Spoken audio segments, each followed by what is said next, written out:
Assalamualaikum warahmatullahi wabarakatuh. Perkenalkan, kami dari kelompok 2 yang beranggota saya sendiri, Yuni Kumalasari dengan NIM 041 dan rekan saya Muhandis Yahwan dengan NIM 042.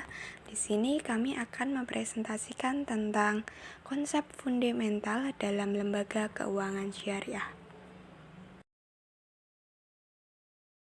Yang pertama yaitu konsep kepemilikan dan pengelolaan harta.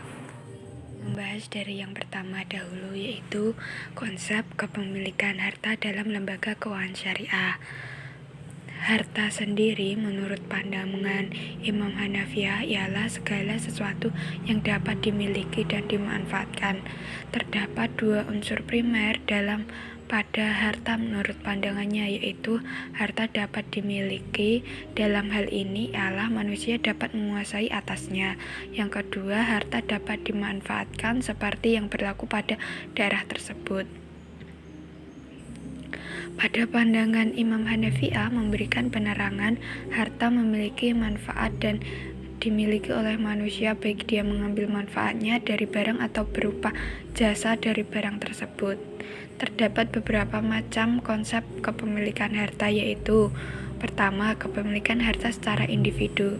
Dalam konsep kepemilikan harta secara individu dimaknai sebagai kepemilikan harta atas perorangan, di mana perorangan tersebut memiliki hak sepenuhnya untuk memiliki, menguasai, dan mendayagunakan, sehingga apabila ada orang lain yang ingin memiliki dan menguasai harta tersebut, maka harus seizin dan sepertujuan dari pemilik awalnya.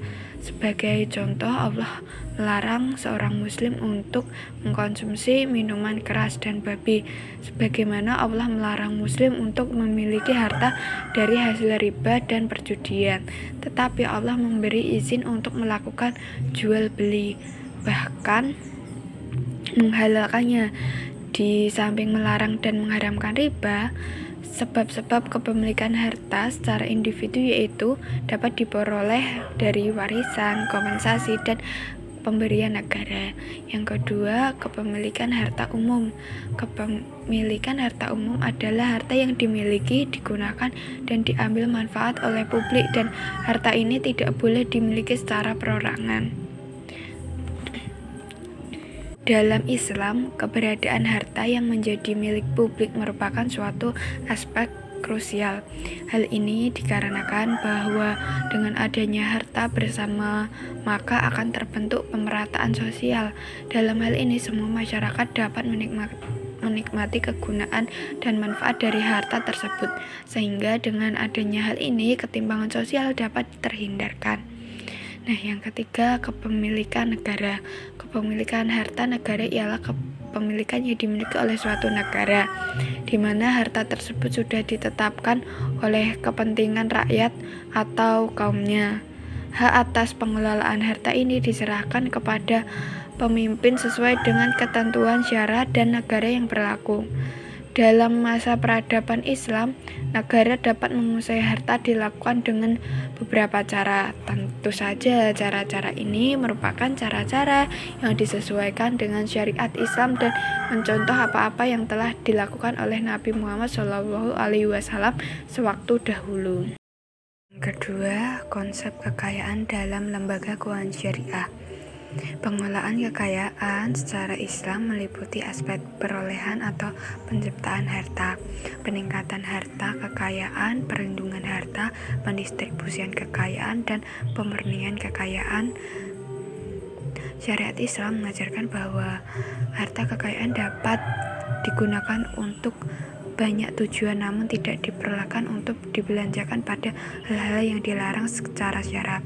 Menurut syariat Islam, kebutuhan untuk memperoleh harta kekayaan merupakan sebuah motivasi untuk bekerja keras dan berusaha. Jadi dengan demikian, kemampuan seorang muslim dalam memperoleh harta kekayaan dan mendistribusikan harta kekayaan tersebut akan memberikan harapan kepada pihak yang membutuhkan harta. Kebutuhan akan pengelolaan harta kekayaan akan menciptakan sikap disiplin dalam menjaga harta kekayaan yang dapat mendukung kesejahteraan sebuah keluarga maupun masyarakat. Selanjutnya ada manajemen harta dalam Islam. Nah, sebelum kita membahas lebih lanjut, kita membahas dulu manajemen itu apa. Nah, jadi manajemen itu mengandung arti penggunaan sumber daya secara efektif dan tepat sasaran. Dalam literatur manajemen ini, kita juga akan mendapati 3 pengertian tentang manajemen, yaitu proses, yang kedua kolektivitas, yang ketiga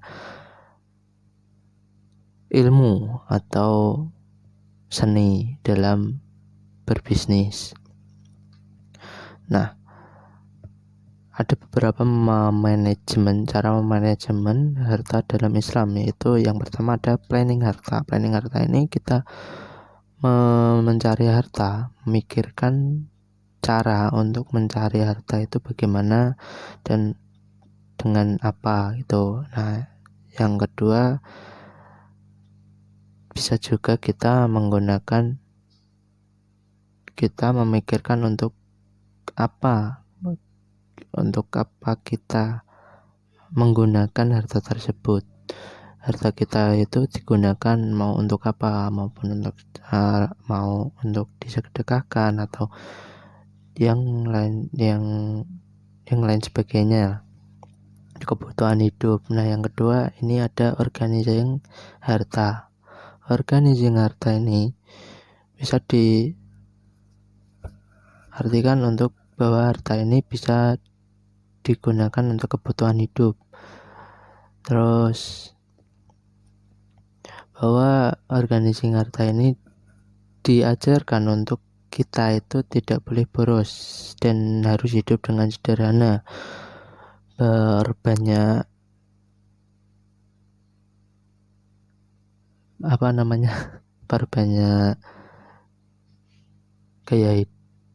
biaya hidup daripada gaya hidup daripada gaya hidup. Nah, kita harus menjadi pribadi yang sederhana. Nah, yang ketiga ada actuating harta. Actuating harta itu bisa kita gunakan sebagai makan, untuk membeli makan, untuk membeli pakaian, minuman, dan lain sebagainya, yang kita manfaatkan untuk kebutuhan yang lebih menguntungkan diri sendiri. Nah, yang ketiga ada controlling harta. Nah, controlling harta ini mungkin kalian sudah cukup memahami tentang mengontrol harta, yaitu mengontrol adalah menjauhi rendah hati dan mengontrol harta kita agar kita mengeluarkan harta kita dengan tepat sasaran dan efektif. Nah, di sini di makalah juga ada tentang sifat kikir, atau ini merupakan dosa ya. Nah, ada juga rendah hati. Nah, kita harus menjauhi sifat kikir, tapi kita harus tetap rendah hati. Terus slide selanjutnya, keuangan syariah dalam pengelolaan harta, maqasid syariah.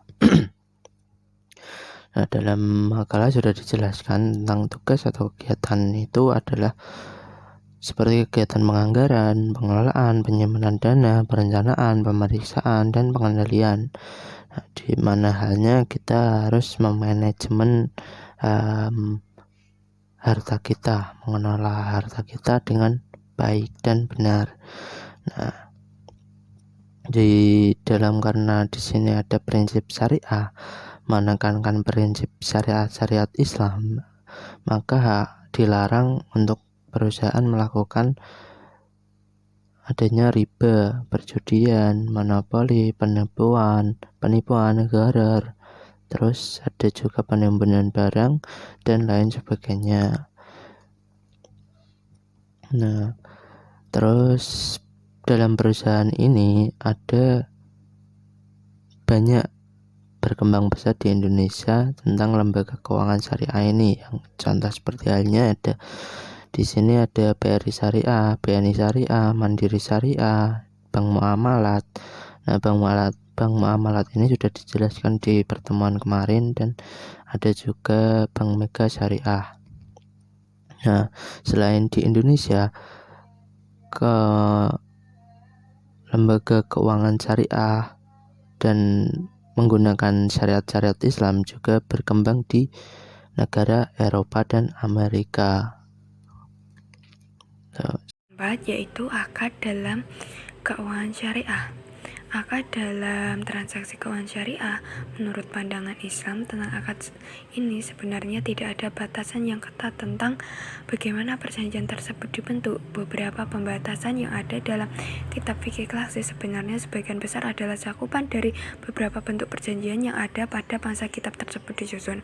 Walaupun banyak kitab-kitab fikih yang membatasi pembahasan akad dengan membahas bentuk-bentuk tertentu dari akad, namun pembahasan tersebut sebenarnya pembahasan secara sekilas tentang hukum perjanjian dalam Islam yang diterapkan oleh fuqaha.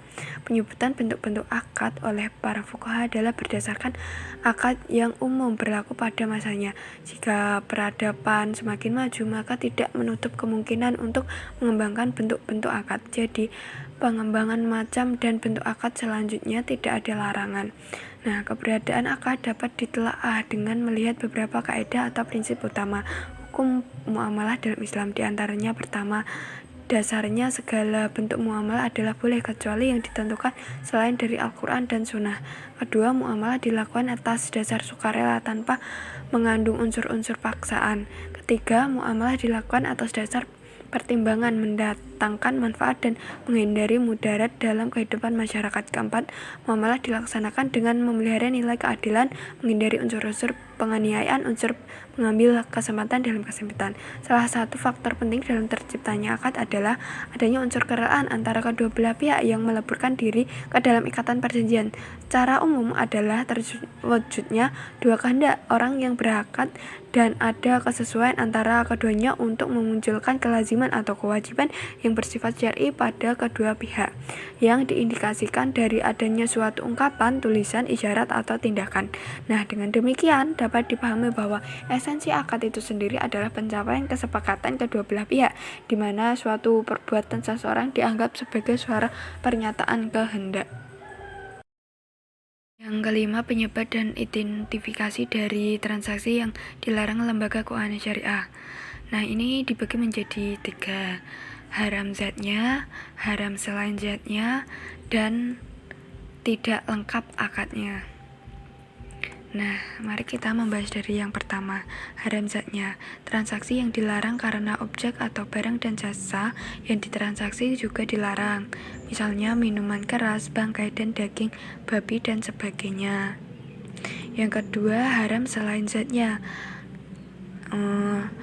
Ini dibagi menjadi 2. Yang pertama, melanggar prinsip antaritim minhukum. Nah, ini berisikan kuantitas atau pedagang yang mengurangi takaran atau timbangan barang yang dijual. Nah, yang kedua, kualitas, penjual yang menyembunyikan cacat barang yang ditawarkan.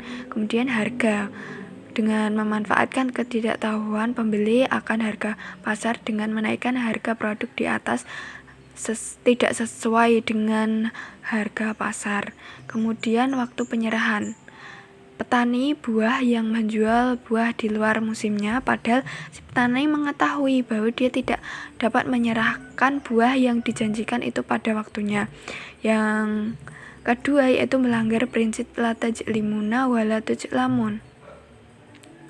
Ini ada beberapa. Nah, yang pertama, takrir, yaitu situasi di mana menjadi incomplete information karena adanya ketidakpastian dari kedua pihak yang bertransaksi. Yang kedua, ikhtiar atau rekayasa pasar dalam supply terjadi bila seorang produsen atau penjual mengambil keuntungan di atas keuntungan normal dengan cara mengurangi supply agar harga produk yang dijual naik.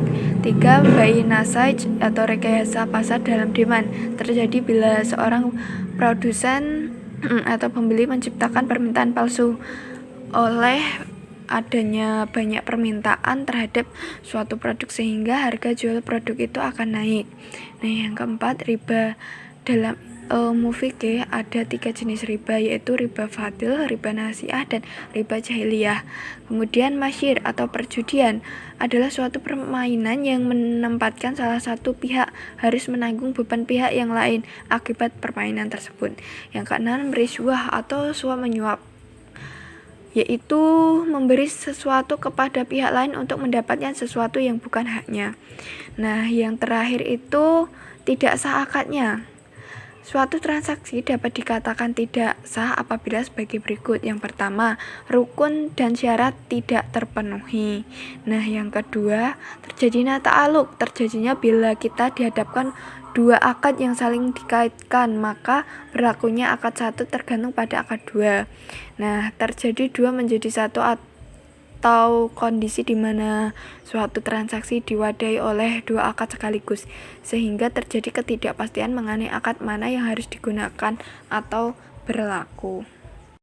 Terima kasih, semoga video dari penjelasan konsep fundamental dalam lembaga keuangan syariah dapat dipahami. Terima kasih. Wassalamualaikum warahmatullahi wabarakatuh.